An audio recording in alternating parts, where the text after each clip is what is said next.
quick introduction to inverse trig functions. You've used these before, but I just want to remind you and warn you of a few things. We're not going to go into the subtleties a lot in this first video.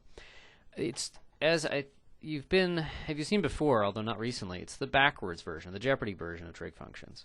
Instead of giving an angle and finding, say, the height or the horizontal position or the slope for sine, cosine, or tangent on the unit circle, we are given one of those quantities, like the height, and we're trying to find the mystery angle. So this is a good example. What is the mystery angle theta, such that sine theta equals 1/2? In other words, where on the unit circle in terms of angle, how much do you have to rotate around to get to the point where the height on the unit circle is 1/2? Well, this is a known value. And so that makes it a very special kind of problem. It's really just one of our little mini quizzes backwards. So we just want to find something. Oh, look, pi/6. That's something where the height is 1/2. Now here's a taste of the subtleties that are going to be kind of annoying in this subject, which is that there could be possibly maybe another answer. There is another answer that for theta that would give 1/2. So what we say is, what is the simplest mystery angle? And by definition, we're really going to be looking at the simplest one here. Okay, so we know that theta equals pi/6 works, and we're almost always going to do this in radians. Okay, and so what we say that the inverse sine of 1/2, the inverse is the function that undoes the sine function, is going to be pi/6.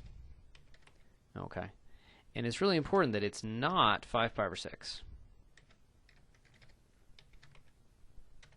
Okay, because that's not the simplest angle. And simplest is a little bit vague. We're going to make that more precise. It has a little slightly different meaning for sine versus sine and tangent versus cosine, as it turns out. But roughly, it's the simplest angle that has the correct value. Okay, so another example would be, what is the inverse cosine of, let's say, -√2 over 2. So that should be the mystery angle whose cosine is -√2, and it should be the simplest one. Well, there's nothing over here that would work. The least distance we have to go from 0 is over here, so 3π/4 is certainly going to work.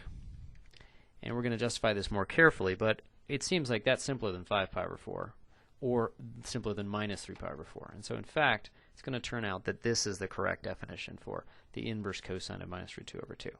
Okay. So one question is, what about non-simple values?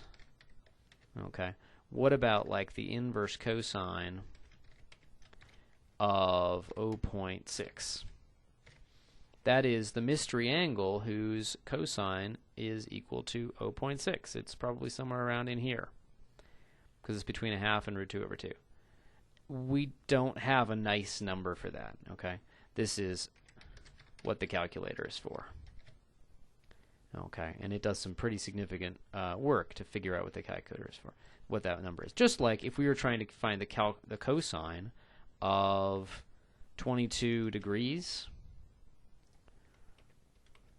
That's also a calculator result. Or the cosine even in radians, the cosine like 1 radian. Notice I didn't put a degree mark, so I mean radians. That's also a calculator result. Okay, so it's not that surprising that for inverse functions we're also going to have to do this. One last warning, we're going to say this over and over again. Cosine inverse of x, say, that is absolutely not equal to 1 over cosine.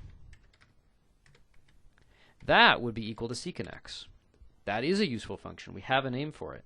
That's 1 over. This seems like it says 1 over. It is not. This is just an unfortunate notational collision. It's awfully reasonable. It would be reasonable if this meant this. They don't. They aren't the same thing. Okay.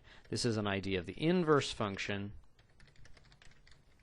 the undoing function, not just a reciprocal, not just like algebra. It's much more sophisticated and interesting than that. It's undoing the cosine as opposed to doing the cosine and then just taking 1 over the result. So don't get secant and cosine to the minus 1 confused. They are absolutely not the same function. They're totally, totally different. So I've got some other videos that are about reviewing the general idea of inverse functions, and in particular, what happens when you graph these guys. And that's a tricky issue, and you're going to be watching that separately.